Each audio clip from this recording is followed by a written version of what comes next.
The Jefferson Awards is sponsored by Genesis, Tyson Foods, and the Good Feet Store. I'm Linda Swinford. Thank you for joining us for our Jefferson Awards special. For the next 30 minutes, we will introduce you to the local people in our community making a difference and multiplying good here in the Quad Cities. Multiplying Good, formerly the Jefferson Awards Foundation, is a national nonprofit founded in 1972, focused on the power of service to others. If you think about 1972, right, the country was going through a constitutional crisis post-Nixon and Watergate, and it was a country that was busily tearing itself down. And the founding vision of the Jefferson Awards was to tell the very best stories of the very best Americans, both nationally and locally, and use that power of storytelling with scale to elevate the best of the country and to inspire those who were doing amazing things to think that they could do more and to multiply the impact that they could have. WQAD is proud to be one of its media partners, and every year we recognize inspiring people in the Quad Cities area. This year's Jefferson Awards nominees are Carly Driscoll, Monica Burchett, Lucina Hodges, Brittany Berry, Anissa Quinn, Kevin Walsh, Abigail Johnson, and Tessa Cavey. Back in May, we revealed which nominee was chosen as our finalist, who will be recognized on the national level for the good things they're doing in our community. WQAD honored all the nominees at this year's Jefferson Awards luncheon in Moline last month. Lucina Hodges of Davenport was selected as this year's local winner and finalist. She has run Kina's House of Love for 4 years, helping victims of domestic violence. You're going through it, he's just training you, he's molding you. There's a light at the end of the tunnel. Okay, guys, I'm shaking. Hodges will represent the Quad Cities at the National Jefferson Awards ceremony in New York in October. We will learn much more about the mission of Kina's House of Love and what's ahead for her later in the special. But first, let's meet the rest of our nominees. David Bowman introduces us to a pastor in Wheatland, Iowa, who is feeding hundreds of people in need every week. Every Monday morning, Perfect. Tessa Cavey and her group of volunteers make the trek from Wheatland, Iowa to Davenport to pick up food for St. Paul's UCC Food Bank. They'll go in the van for the school, and then a thing of the hamburger goes for the school too. And has transformed to feeding the community. We serve Calmus, Wheatland. Do you want pie crust? Dixon, Big Rock. Is she in there? But if you come here, I'm not going to deny you. I never deny anybody food. Everybody's entitled to food. When the program started in 2019, the food bank would distribute 200 pounds of food a week. One? Today, it's more than 2,000 pounds of food every week. And an operation that big takes many hands to make it work. Boys, your stacking skills are awesome. And Pastor Cavey hopes the volunteers learn valuable lessons along the way. I hope that they learned that it is better to give than to receive. And I hope that instills in their hearts. Because I know that's one thing to say, but it's one thing to feel. Yeah, see ya. Have a good night. Yep. How are you, buddy? To feel that is an awesome thing. It really is. Because the people they're helping are often in the middle of making impossible choices. One lady called and she said, it's either I feed my kids, I get my sick child their medicine, or the electricity stays on. So how do you, through the food bank, multiply good? I lead by example. I was taught to lead by example. My parents taught me that. My grandparents taught me that. How's Calmus? Whether there was anything you could offer or not. Still standing? You lead by example. You like grapefruit? The youth is the future. I try to be with the kids all as much as I can. And that's not just St. Paul's kids. That's all the kids in the community. And Tessa says she's learned a lot along the way as well. Jesus taught us that you live by the way he taught you. You know, you live by giving. He gave. He sacrificed himself. If I can do that in any sort of way, I will never be as great as what he has done. Nobody will. But if I can sacrifice anything that I have in any aspect in his name, I'm going to do that. Thank you, guys. Thank you. Have a good night, Kirk. David Bowman, WQAD News 8. To find out how you can help the food bank, head to WQAD.com. Click Jefferson Awards at the top of our homepage, and there you will be able to learn more about Tessa, along with our other nominees that you're about to meet. Our next nominees help those who have fallen on hard times. John Diaz introduces us to two women who started a group that's been helping people since 2015.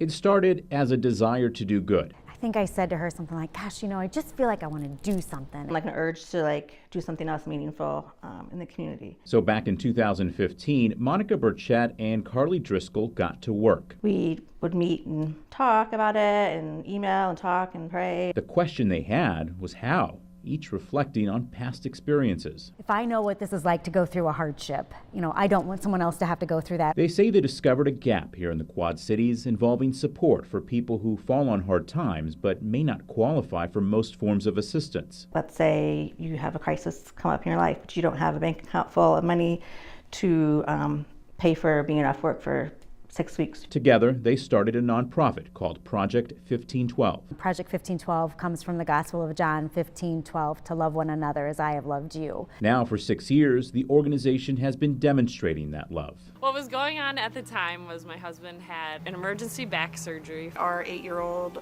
got sick, and she was in Iowa City, University of Iowa Hospital. He had to take off over 8 weeks of work, and we didn't have a lot of savings. I was a stay-at-home mom, so we were just living off of that one income. The impact beyond finances and beyond words. They covered about a third of our medical bills, so that was very significant to us and still is. They helped me and our family to pay our rent for the month. They helped us with our electricity bill. They sent food cards and gas cards. Over the years, they've helped dozens upon dozens with $250,000 of assistance. People are so amazed that they found help from a stranger. This growing wall of thank you cards, a testament and a reminder. I just think of what a gift you're doing, by receiving help from someone because someone wants to give it to you. Carly, who now heads the organization, continues a yearly tradition, just last month delivering Valentine's Day surprises to those who need a little extra love, all with the help of her daughter and a community standing behind her. A community of people that are looking out for people that need help. And looking to multiply the good. In Davenport, John Diaz, WQAD News 8. The organization is now supported by dozens of volunteers who offer prayers, event support, and financial backing. Still ahead, Teen Tech Tutor, a high school sophomore sharing her skills with veterans. Her story coming up next. Welcome back to our 2023 Jefferson Awards special. Our next nominee, who is multiplying good, isn't even old enough to drive. David Bowman introduces us to a high school student who teaches veterans tech skills for free. Let's officially start class today. Abigail Johnson isn't old enough to drive a car, If you don't like the app, it can easily be deleted. but can teach veterans tech skills. If you want to know how to operate anything tech-wise, We're going to learn about some settings. get a 13-year-old. Or in Abigail's case, 15, a sophomore in high school, How's everybody been since last month? founding Veterans Tech Support. So originally the inspiration for all this was actually my grandfather Her grandfather, Mike Lake, a Vietnam veteran, now disabled. and a self-proclaimed tech illiterate.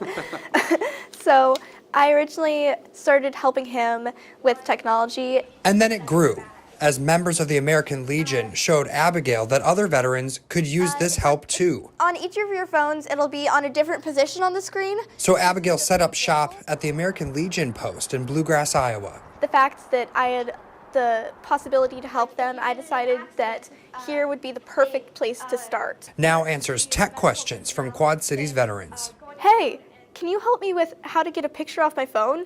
Oh, you can change settings? How do I do that? Veterans Tech Support meets every month to answer different topics. Then you just click customize. From taking a picture on your cell phone This makes it more secure, to cybersecurity, Abigail Johnson is helping a vulnerable population. especially if you're not sure if you can trust it or not. So how did this 15-year-old learn about these important topics? I've definitely learned that it's a lot easier to be able to pick up and learn technology when you've grown up with it. Definitely large ways that I was able to learn technology myself was I've been on the computer since I was practically just really little. Forever.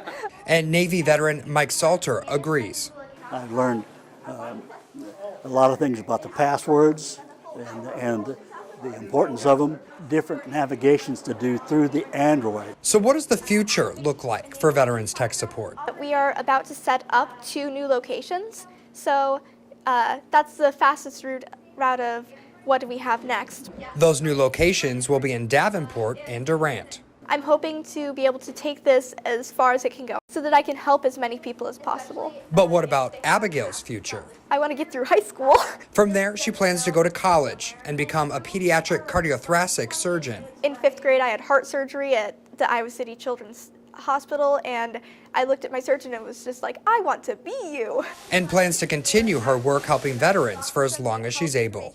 And so much more. Our next nominee is multiplying good in the generations of community members he's driven as Cambridge School's head bus driver and a volunteer first responder. Meet Kevin, Bus 7. I get here about 4:30. Early each morning, I've got about 32 on my bus. Cambridge native Kevin Walsh climbs up in his bus, number 7, and rolls out. The kids know him as Kevin Bus 7. In all sorts of weather. Good morning. I'm down my north-south road, and it has got drifts pretty bad all the way across it, so just be careful. I showed up at the school at about 2:30 in the morning and started plowing the parking lots and everything out, just so everybody had a fairly safe way to get into the school. Good morning, Ruby. Morning. Kevin Bus 7 greets each and every one of his students. Good morning. Good morning. Good morning, Kendall. Good morning. And as head bus driver, he knows all the routes and all the families. I just love the kids. Morning. I like interacting with them. Good morning. I have fun with them. I enjoy them. I like helping them. I've done a lot of kids' homework on the way home from school some days. Help them with their homework. I didn't do it. Kevin's a great driver. We trust our kids with him, and he's been doing a great job for us for a lot of years. He provides great service. Are you guys warm enough back there? Kevin's awesome. Couldn't ask for a better bus driver. How you doing, bus boss? Are you actually running on schedule? A grandfather of 5, Kevin is multiplying good in the generations of community members he's driven. I've got kids that I used to drive 15, 20 years ago that have kids now that I am driving. So yeah, it makes me feel old, but it's neat. See you later. Have a good day. In his downtime, he also volunteers for events around town. We have Christmas on the Square, and they need to get the elderly or anybody to go to see the Christmas lights.